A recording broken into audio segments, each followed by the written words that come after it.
أعوذ بالله من الشيطان الرجيم بسم الله الرحمن الرحيم وبعد السلام عليكم ورحمة الله وبركاته. I am Jahara Ibrahim Gumunsang, the first reporter from Group 2, which is the group at Taawani. So, ang aking mga kasama ay si Nagyaman Ferdus, Gianni Mubarak, Gutierrez Tahir, Haji Salek Norin, Hamza Junaida, and Kabalo Noraina. So, last meeting, na-discuss sa atin ng Group 1 yung types of orf, which are yung orf al-qawli, orf fi'ali, orf al-am, orf al-khas, orf sahih, and orf al-fasid. So ngayon, ang topic natin i-discuss is all about the rules of al-orf. So ano yung mga rules ng orf?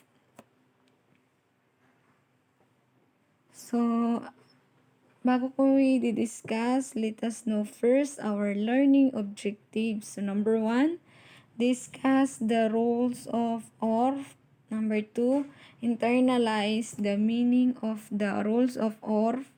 Number 3, describe the meaning of tradition, costumes, and culture. Number 4 is to distinguish the difference between tradition, costumes, and culture.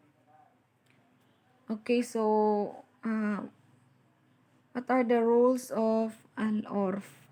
So first, orf is important as a valid criterion for purposes of interpreting unclear text of either Quran or Sunnah.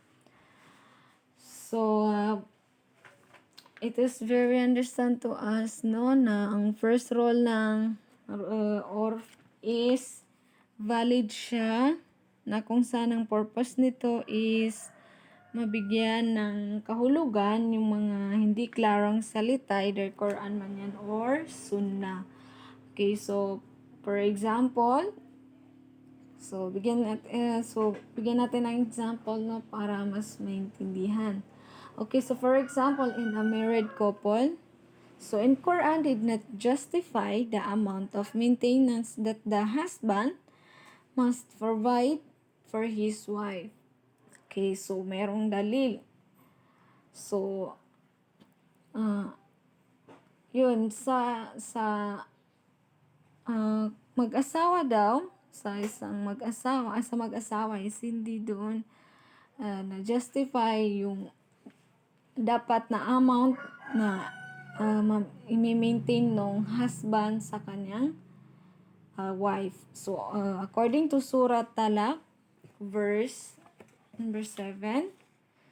So, ba'da a'udzu billahi minasyaitonir rajim. Liyunfiq zu sa'atin min sa'atihi wa man qudira 'alaihi rizquhu falyunfiq mimma atahu Allah.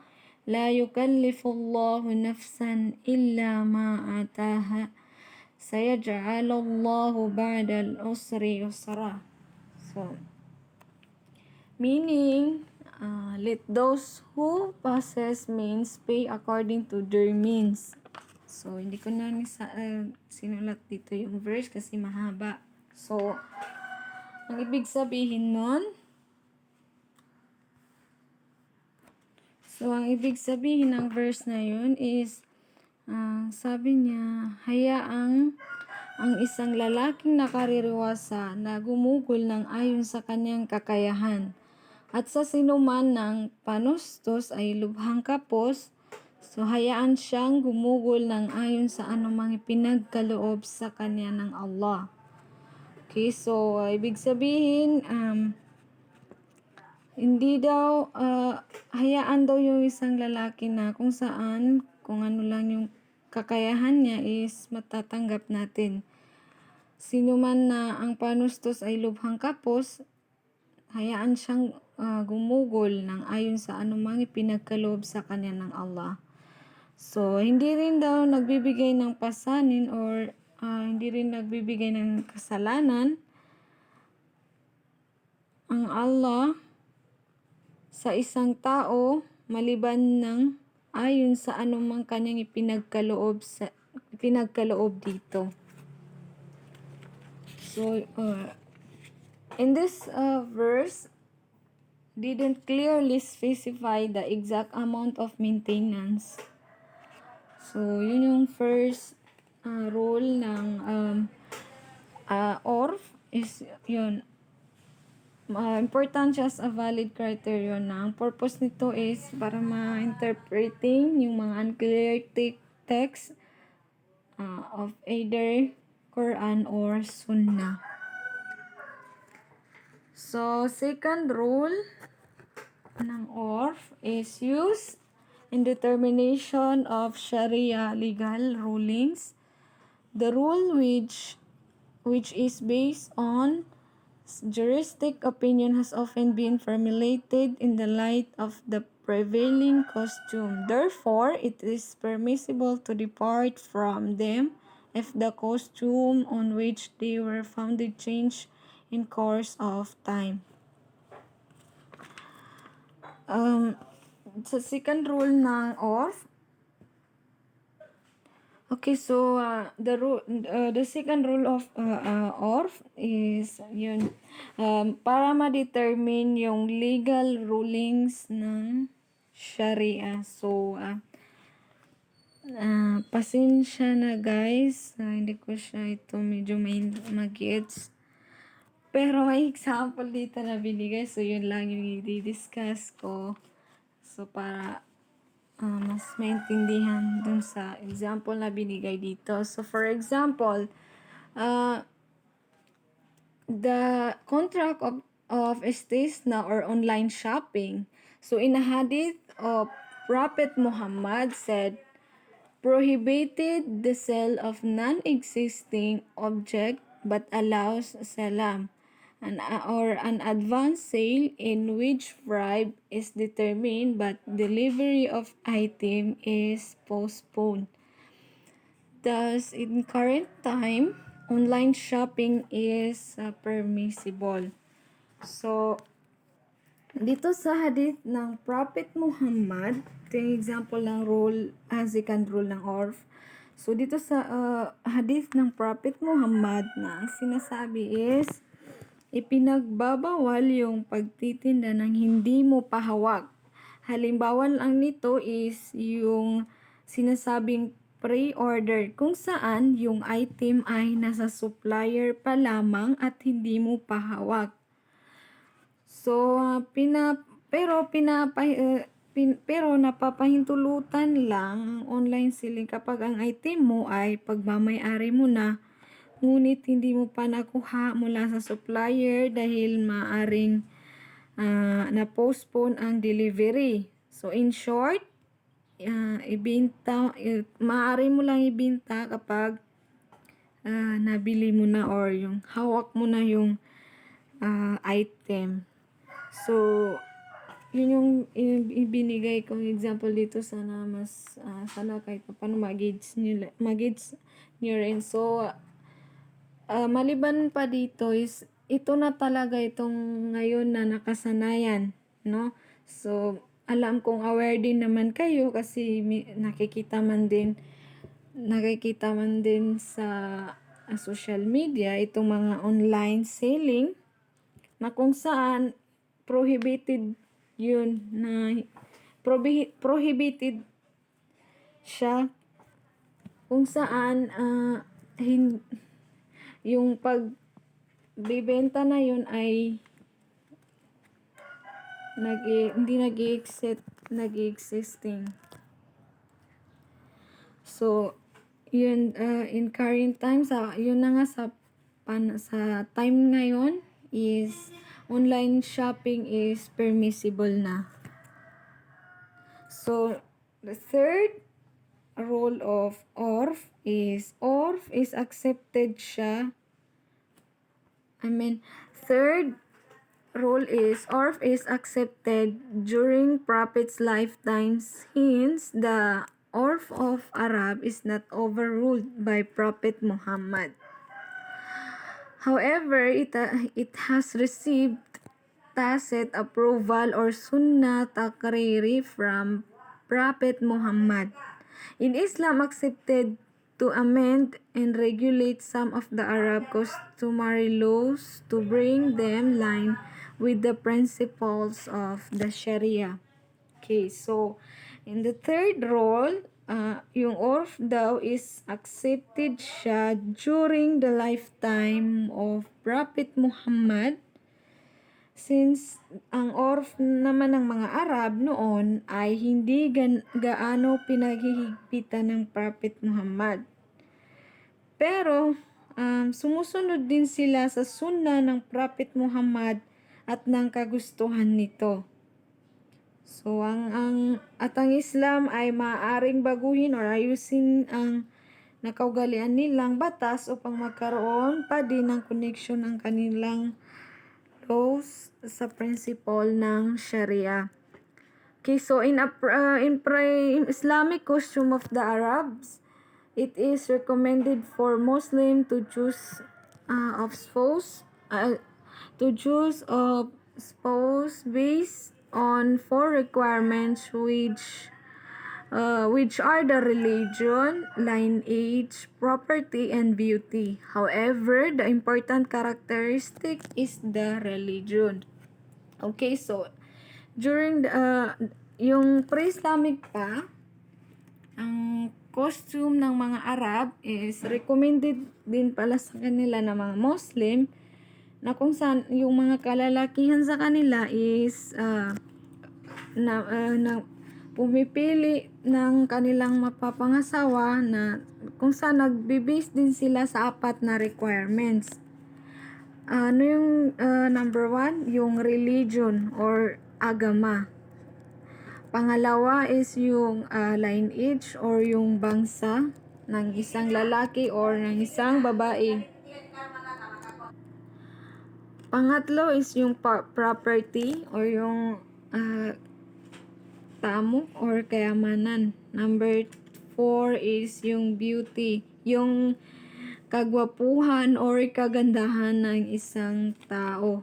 However, pero ang pinaka-importante na characteristic na kanilang pina-priority is yung religion. Yung religion ng isang tao. Both girls and boy, yung babae dapat ganun din, nagbe-base din siya sa 4 na requirements na ito. Okay, so lastly, application of urf is to avoid hardship toward the people. Okay, so according to Surah Al-Hajj, verse 78, said, He has chosen you and has not placed you in difficulty. He has chosen you and has not placed you difficulty in the religion. So, big sabihin, sabi ng Allah Subhanahu wa Ta'ala, kayo ay kanyang pinili at wala siyang ginawang anumang kahirapan sa inyo ang relihiyon. Kayo ay kanyang pinili at wala siyang ginawang anumang kahirapan sa inyo sa relihiyon. Okay, so ibig sabihin, kapag alam ng isang tao ang principles ng Sharia or meron sa kanya yung sinasabing urf, ay maaaring makaiwas sa paghihirap at maintindihan niya ang bagay, since the application ng urf is yung to avoid hardship toward the people. Since the application ng urf is yun, maiwasan yung paghihirap ng mga tao. So pasensya na po mga sir, ma'am. Ito lang po yung pagkakaintindi ko dito. So let's move on tradition. Okay, so a tradition is a belief or behavior or folk costumes passed down within a group or society with symbolic meaning or special significance with origin in the past. Okay, so ang ibig sabihin ng tradition dito is isa siyang paniniwala or pag-uugali or nakasanayan ng mga tao ng isang grupo or ng isang society na kung saan may simbolong ibig sabihin or special na kahalagaan na pinagmulan doon sa mga sinaunang tao. So, itong tradition pala is meron itong naka-assign na magdi-discuss which pero since meron din dito sa aking topic is binigyan ko lang siya ng konting meaning itong tradition. Okay, so the word tradition itself derives from the Latin tradere, literally meaning to transmit, to hand over, and to give for safekeeping. Okay, so yun ang meaning ng ng tradition is yung the Latin word niya is tradere, literally meaning to transmit, to hand over, to give for safekeeping. Okay, so there are various origins in fields of tradition. They can refer to number 1, the forms of artistic heritage of a particular culture. Number 2, beliefs or costume instituted and maintained by societies and governments, such as national anthems and national holidays, such as federal holidays in the United States. And number 3, beliefs or costume maintained by religion, denomination, in church bodies that share history, costumes, culture, into some extent body of teachings. So, merong iba't ibang pinagmulan at may iba't ibang larangan ang tradition. So, first dito sa number 1, ang aking pagkakainti dito is yung heritage of a particular culture. So, ang example ko dito is itong mga kapatid nating Maranao. Since ang traditional nila is yung palakihan ng duri, yung sa kanilang traditional is yung malaki yung duri kapag kinakasal yung kanilang anak na babae. So, number 2 is yung paniniwala or kaugalian na kung saan nami-maintain, nakokontrol ng societies at ng gobyerno, such as yung national anthems in itong mga national holidays, such as federal holidays in the United States. So, number 3, yung beliefs or costumes maintained by religion, denomination, in church bodies that share history, costume, culture, into some extent body of teachings. Ito yung paniniwala naman or kaugalian na nami-maintain siya ng isang religion. Example ko lang dito is itong sa atin na pag kukhutba, yung mga pagdadaawa. So, yun yung pagkakaintindi kong example nito sa beliefs or costume maintained by religion. So, hanggang dito na lang po ang aking topic. So, I hope na meron din kayong natutunan. So, kung meron man akong hindi masyadong na-explain dito is tanong na lang kay Sir, inshallah. So, that's all for today. I-continue ito sa atin ng ating second reporter from Group 2 at Paawani. So, thank you for watching and listening. Assalamualaikum warahmatullahi ta'ala wabarakatuh.